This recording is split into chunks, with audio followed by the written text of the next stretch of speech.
मर्दाना गंजापन, जिसको अंग्रेज़ी में एंड्रोजेनेटिक एलोपेशिया कहते हैं, एंड्रो से मुराद एंड्रोजन्स या male sex hormones, genetic means genetic factor, यानी कि ये जेनेटिकली डिटरमिन्ड कंडीशन है।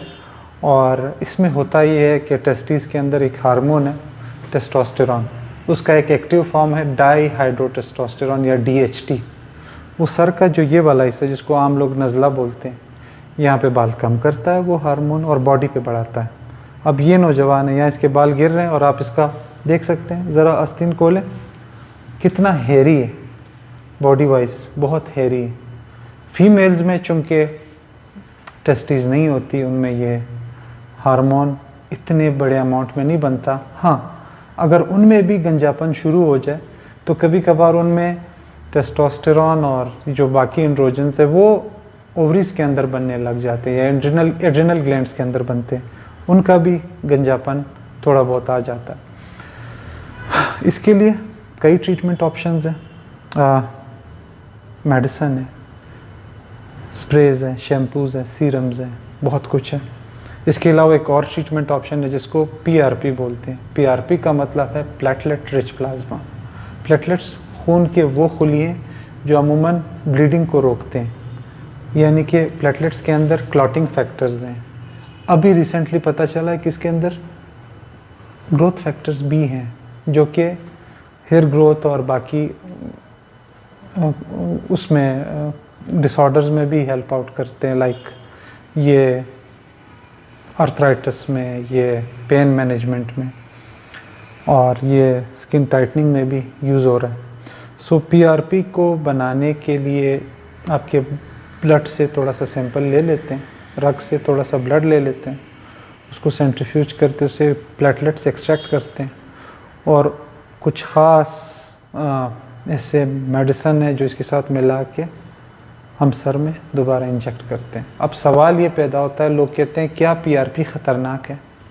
चूँकि PRP आपके अपने ब्लड से बनता है, ऑटोलोगस, ख़तरनाक तो बिल्कुल नहीं है, लेकिन अगर आप इसको महफूज तरीके से करो तो ये ख़तरनाक नहीं है।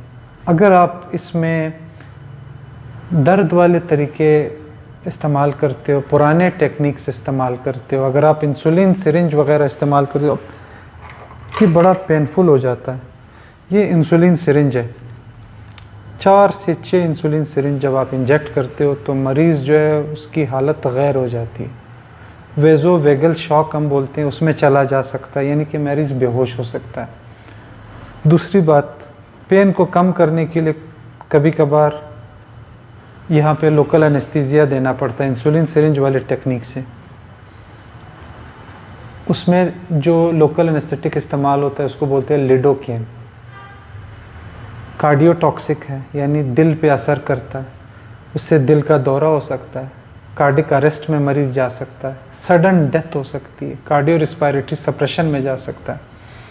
सो अगर महफूज तरीके हैं तो फिर आप क्यों मरीज़ को एक ख़तरनाक एक तकलीफ़देह अमल से गुजारते हो?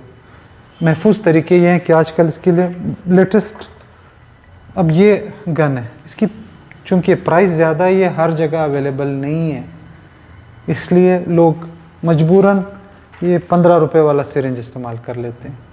कहाँ एक सोफिस्टिकेटेड डिवाइस और कहाँ ये गन। इसकी मिसाल मैं यूँ लेता हूँ कि अगर किसी ने कोयटा से कराची तक का सफ़र करना हो और वो ऊंट पे सफ़र करे तो महीना लग जाएगा उसको कराची पहुँचने में, तकलीफ़ें भी होगी रास्ते में, और इसके मुकाबले में जदीद ज़राए अगर जहाज़ से जाए तो घंटे में पहुँच जाएगा। सो आप डिनाई नहीं कर सकते टेक्नोलॉजी को, एक चीज़ बनाए काम के लिए। हाँ, अगर ना हो तो फिर तो आप कोई भी वो यूज़ कर सकते हो। बहरहाल मोस्ट एडवांस्ड है, एक्यूरेट है, आप यहाँ पे इक्वल डेप्थ डिफाइन करके वो करते हो, सो महफूज है। आप देख लेना कैसे हम करते हैं, आपको मरीज़ के फेशियल एक्सप्रेशन से पता चल जाएगा कि पेशेंट को पेन नहीं हो रहा। आप देख रहे हैं ना कोई इनको तकलीफ़ हो रही है ना कुछ। सो ये लेटेस्ट है, मोस्ट एक्यूरेट है, सेफ है, पेनलेस है, इक्वल डेप्थ पेनिट्रेट करता है, equal amount of PRP inject करता है। इसलिए आपका ये सवाल कि क्या डॉक्टर साहब ये ख़तरनाक है, अगर इस तरीके से आप करें तो पीआरपी इफ़ेक्टिव भी है, पीआरपी महफूज भी है, सेफ़ भी है और ख़तरनाक बिल्कुल नहीं है। अगर आप इंसुलिन सिरिंज से करो तो अक्सर लोग बेहोश हो जाते हैं दर्द की वजह से। सो मेरे ख़्याल से और पूरी दुनिया ये रिकमेंड कर रही है। मैं आप स्क्रीन पे आपको नज़र आ रहा होगा, इटालियन डर्माटोलॉजिस्ट का एक रिसर्च है, आपको NCBI या पबमेड की वेबसाइट पे आराम से मिल जाएगा। पबमेड का वेबसाइट जो है ये एक डेटाबेस है मेडिकल लिटरेचर का। दुनिया में जितने भी रिसर्च होते हैं तो ये बड़े बड़े डेटाबेसेस पे सर्च होते हैं। रिसर्च गेट हो गया, पबमेड हो गया, NCBI हो गया, ये ऑथेंटिक सोर्सेज हैं। कहीं से भी आप कोट करो मेडिकल लिटरेचर तो NCBI का हवाला ही अक्सर लोग देते हैं। पूरी दुनिया उस रिसर्च को फिर फॉलो करती है। सो उम्मीद है आप तक ये मालूमात पहुंच गई होंगी। दूसरी बात ये कि पीआरपी कितना इफ़ेक्टिव है और मेडिसिन कितना इफ़ेक्टिव है। बेसिकली पीआरपी जो है वो आपके हार्मोन्स को बैलेंस करने के लिए नहीं है। हार्मोन्स फिर भी बैलेंस होते हैं आपके मेडिसिन से। इसमें जो मेडिसिन हम यूज़ करते हैं फिनास्टेराइड 1 mg, डोटास्टेराइड भी यूज़ हो रहा है, और इसके अलावा माइनॉक्सिडिल, ट्राईऑक्सिडिल, प्रोकैपिल, ये सारा जो मेडिसिन है। इसके अलावा न्यूट्रिशनल सप्लीमेंट्स है, बायोटिन है